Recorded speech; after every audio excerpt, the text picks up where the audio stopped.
Aujourd'hui, je reçois une autrice avec qui j'ai déjà parlé à la radio et on parle de son nouveau roman parce que c'est une autrice très prolifique. On parle du roman Le voyage de l'espoir loin des bombes qui raconte l'histoire méconnue du programme d'évacuation Peace Piper pendant la Seconde Guerre mondiale. Je ne connaissais pas ce pan de cette histoire. On va en parler avec José Ouimet. Bonjour José, ça va bien? Bonjour, mesdames, ça va très bien, vous aussi? Ah oui, ben je suis vraiment contente qu'on se parle parce que le nouveau roman m'a vraiment intriguée. Puis d'entrée de jeu, j'ai pas le choix qu'on pose cette question-là pour le bénéfice de tous. Qu'est-ce que c'est ce programme Paid Peeper? Puis comment vous avez découvert ce programme-là qui est quand même assez spécial? C'est un programme d'évacuation là. Puis c'est une histoire quand même assez méconnue. Donc racontez-nous-la un petit peu là. Alors moi, j'ai fait beaucoup de romans sur la période de la Deuxième Guerre mondiale, donc nécessairement, j'avais vu dans mes recherches cette opération-là parce que Winston Churchill, qui était le ministre d'Angleterre à l'époque, du gouvernement anglais, avait décidé de faire beaucoup de programmes pour être capable de venir à bout des efforts allemands. Alors, le programme Pied Piper était vraiment celui qui concernait le fait de sauver les enfants anglais, Hmm. parce que le blitz aérien allemand était programmé pour détruire la ville de Londres, détruire l'Angleterre. Alors, Churchill s'est dit, il faut absolument qu'on puisse euh, évacuer les enfants. Tout d'abord, en 1939, il y avait eu ce programme-là qui avait été mis sur pied, et les enfants étaient envoyés dans des campagnes anglaises en Écosse ou un petit peu. Mais lorsque l'intensification de la guerre s'est faite en 1940, il a décidé d'envoyer les enfants à l'extérieur du pays. Et cette évacuation-là a été la plus massive de l'histoire des Britanniques parce que Churchill se disait, si nos enfants meurent, on n'aura plus de relève. Notre culture va mourir avec nos enfants. Notre race va mourir Ouais. avec nos enfants. Alors, c'est donc, on parle d'une centaine de milliers d'enfants qui ont été évacués un peu partout, Nouvelle-Zélande, Australie, Canada, surtout, dans les différentes provinces, beaucoup dans les provinces maritimes, et il y en a eu aussi au Québec. Ben Donc, c'est à travers les recherches que j'ai découvert ça. Et moi, ouais. ben, Monsieur Churchill, c'est une de mes idoles. Ouais. Ouais, il a fait tellement, c'est un homme absolument Ben, c'est intègre. fascinant tout ce qu'il a accompli. Puis Ah, ça a c'est été marquant parce que, tu sais, on a encore des traces de tout ça, là, de ce programme-là, mais de ce que lui a fait, a mis en place aussi, là, dans un sens aussi, là. Ben, on pourrait dire aussi, malgré le fait qu'il y en a beaucoup qui ont fait une résistance aux Allemands, mais c'est M. Churchill qui a quand même été capable, avec son projet Enigma, avec son projet aussi d'enlever les réfugiés juifs, mais aussi les Ouais. officiers, les prisonniers, et de les envoyer ici aussi. Alors, Parce les que c'est encore près de nous, tout ça, là. C'est encore, tu sais, l'histoire est récente quand on y pense, là, parce qu'il y a encore des descendants assez récents Oui, oui, de oui, il y a toutes des ces choses-là, là. témoignages. Il y a des témoignages de ça. Et ce que je trouvais un petit peu particulier, c'est qu'on n'en parlait pas. Il y a eu des Ouais. livres pour enfants qui ont été faits en anglais. Mais on n'en a pas parlé de cette place-là que les enfants anglais ont pris dans notre histoire québécoise, parce qu'ils sont arrivés en 1940, il ne faut pas oublier, puis ils sont partis en 1945. Et on parle d'enfants en bas âge, de 11 ans et moins souvent. Ouais. Alors, un enfant qui arrive ici à 3 ans et qui va rester jusqu'à l'âge de 8 ans dans une famille d'accueil, pour lui, il n'y a aucun souvenir d'Angleterre. Et quand il va retourner, pour lui, c'est un autre deuil parce qu'il quitte la famille qu'il a connue. Alors moi, je trouvais que c'était quand même assez important.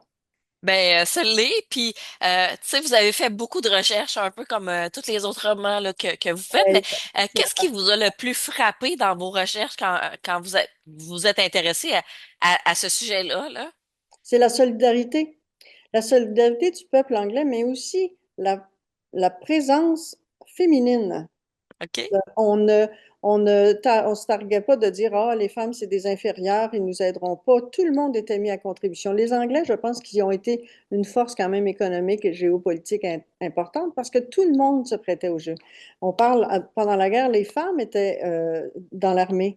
On parle aussi qu'à Londres, puis d'ailleurs, Mhm. je le raconte, même les enfants étaient mis à contribution Ouais, pour oui. passer les denrées. Quand il y avait, par exemple, un immeuble qui avait été bombardé, on allait chercher les vêtements, on allait chercher les conserves. Alors, même les enfants étaient mis à contribution. Dans ce roman-là, c'est sûr qu'on parle des enfants, mais on va parler davantage d'un personnage qui va être responsable des enfants. Donc, nos Exact. adolescents, adolescentes, moi j'ai des petites filles de 15, 16, 17 ans, et je me suis permis de me mettre dans la situation où est-ce que ces enfants-là, qui sont un petit peu pas princesses, mais très, très avantagées. Ils n'ont pas connu ces choses-là. Alors, la Non. responsabilité qui incombait à ces jeunes de 16 ans, 17 ans, de prendre soin d'une douzaine d'enfants, d'accomplir une mission qu'on leur avait donnée, de quitter leurs parents, quitter leur pays, c'est quelque chose. Alors, moi, j'ai Ben, dit, c'est une belle grosse responsabilité, mais ça vient avec plein d'affaires tout autour de ça, là. ah, c'est épouvantable. Puis, dans le fond, là, le deuil, il est toujours là. Ouais. De quelque façon que ce soit, le deuil de partir, le deuil de quitter quelqu'un, le deuil de quitter ses amis au secondaire. J'ai une jeune fille petite fille qui s'en va au cégep, qui est au Mhm. cégep. C'est des mondes qui se ferment, hein. C'est des portes qui se ferment, tu es obligé d'ouvrir. Exact. Dans ce cas-là, c'était vraiment la porte qui s'ouvrait sur la liberté, mais qui se fermait sur autre chose. Est-ce que c'est ça qui a fait que vous avez senti le besoin d'écrire une histoire là-dessus, toute cette espèce de liberté, résilience, changement et tout ça, ou c'est vraiment carrément autre chose qui où vous avez eu l'appel de dire, Hey, je vais utiliser ce sujet-là, puis je vais en faire une histoire, là.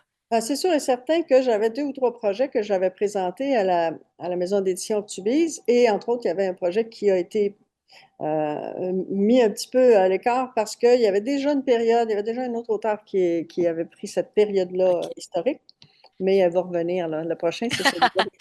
Ce n'est que Je l'ai partie réservé. remise. Je l'ai réservé. Et donc, ils m'ont dit, as-tu d'autres projets? Donc, celui-là n'était pas mon premier sujet, mais lorsque j'ai fouillé, je me suis aperçue que, comme vous dites, je parle beaucoup aussi, j'ai beaucoup de personnages féminins Oui, que je mets de l'avant parce que si on entend encore parler, mais puis l'histoire, elle se crée au présent. Puis là, présentement, on vit Gaza avec oui. les migrations, l'Ukraine avec tous les déplacements que ça occasionne. Même les Russes qui sont en guerre contre l'Ukraine ont quitté la Russie pour aller ailleurs.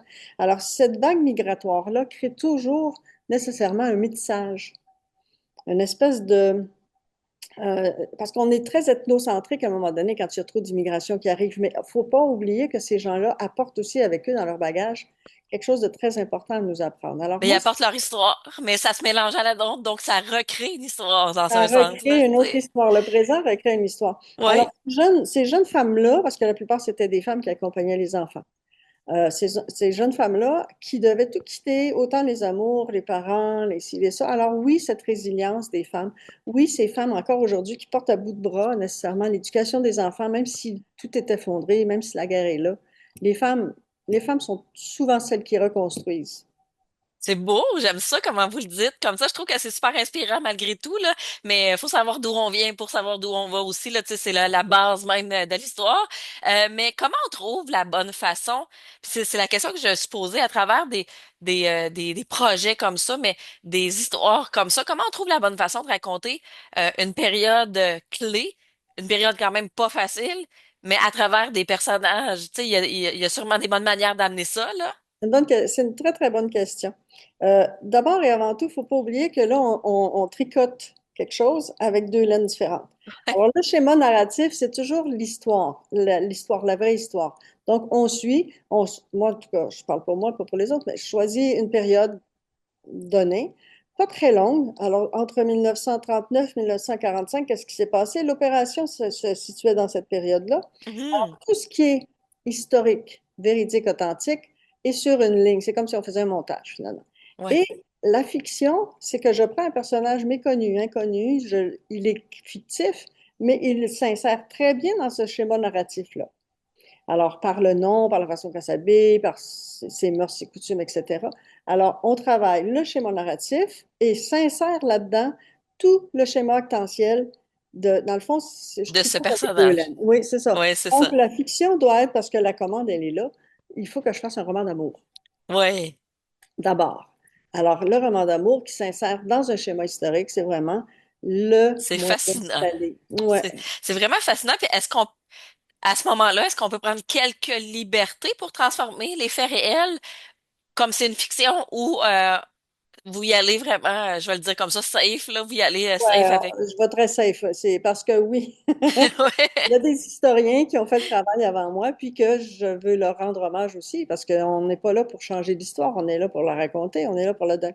Je fais attention, c'est beaucoup, beaucoup de recherche. Je fais attention pour aller chercher au moins 4 à 5 euh, éléments de base, c'est-à-dire dans mes recherches, là, des liens le plus possible. Voyez-vous, comme là, présentement, pour le prochain, j'ai trois, quatre livres à passer à travers sur l'histoire des Oh, Acadiens, deuxième déportation, troisième en 1758, dont on ne parle pas beaucoup. c'est Et vrai. oui, c'est vrai. Puis on n'a pas non plus parlé de l'éviction des Abénakis par rapport à tous les On a Anglais. de la matière, on a de la matière pour Ah plusieurs oui. romans encore parce que vous êtes une autrice prolifique.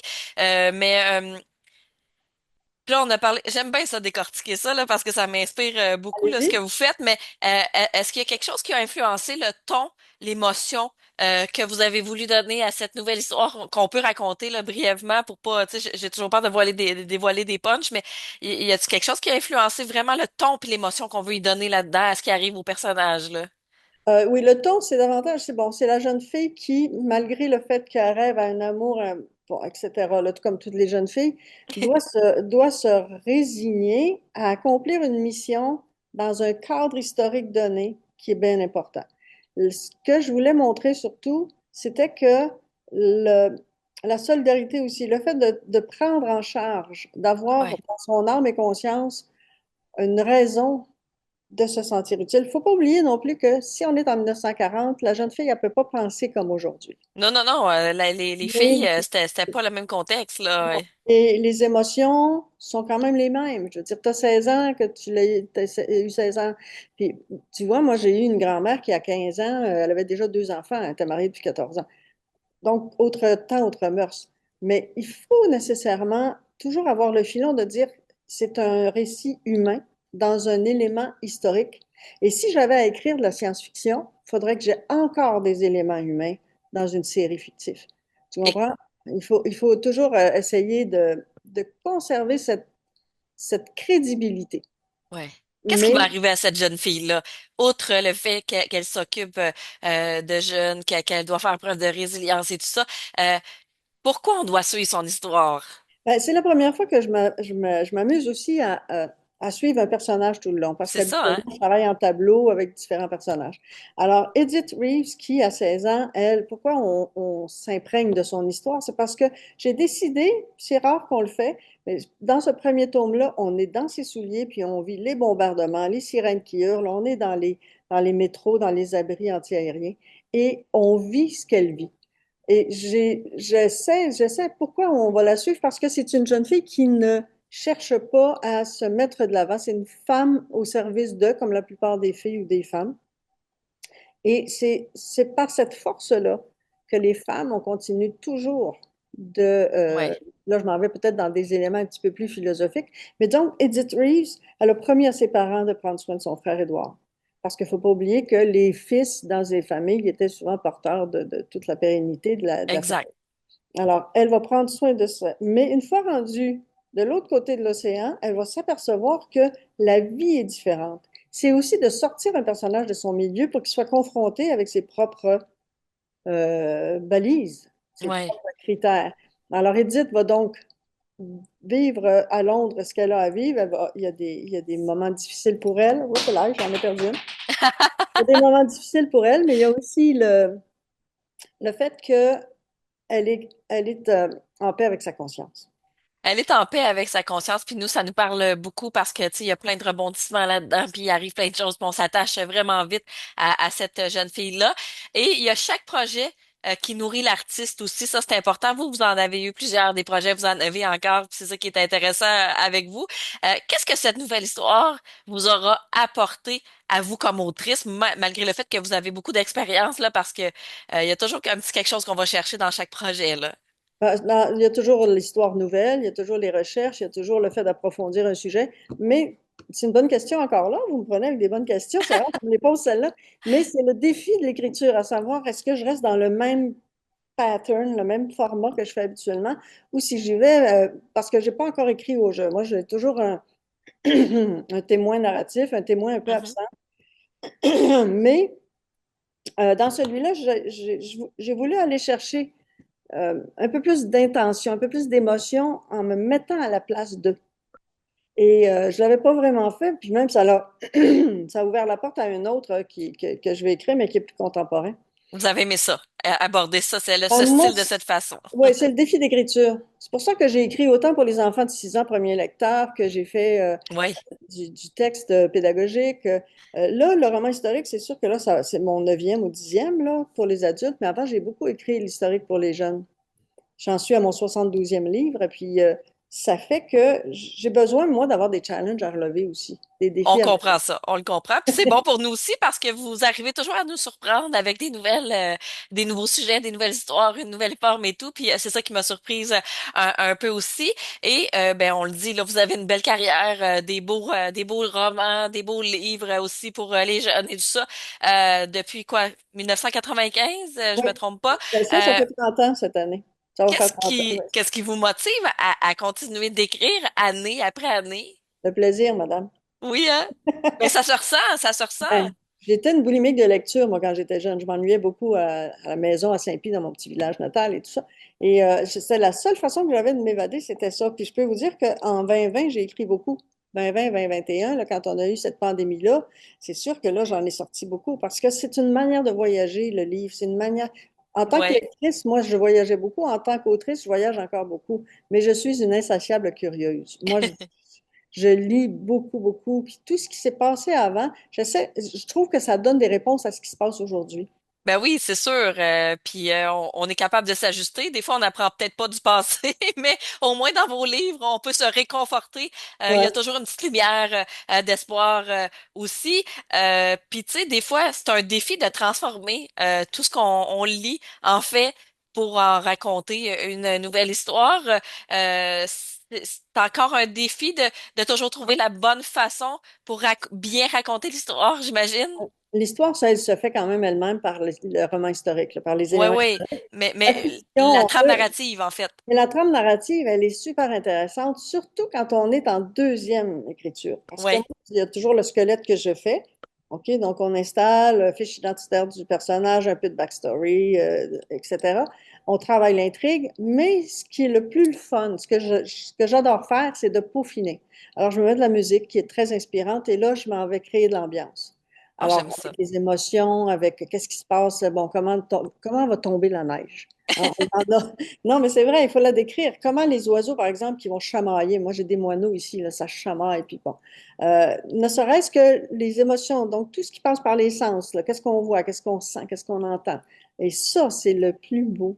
Ça, c'est le plus, comment je pourrais dire, frissonnant quand on l'écrit. Tu sais, Mais quand moi, je l'écris et que là, je me fais frissonner, je fais OK, c'est gagné. puis là, ça se rend chez nous. Donc là, on vous Et en là, vous parle, puis on est frissonnez. toujours bien content aussi. Mais c'est ce qui fait que vos livres fonctionnent toujours autant. Puis je m'attendais pas à aller jusque-là avec vous, mais j'avais envie de l'aborder parce que vous faites un gros travail. Puis des fois, les gens, on lit les livres, mais on se rend pas compte de tout ce qu'il y a derrière. Puis moi, ça me fascine énormément à chaque fois. José, donc Juste rajouter, oui.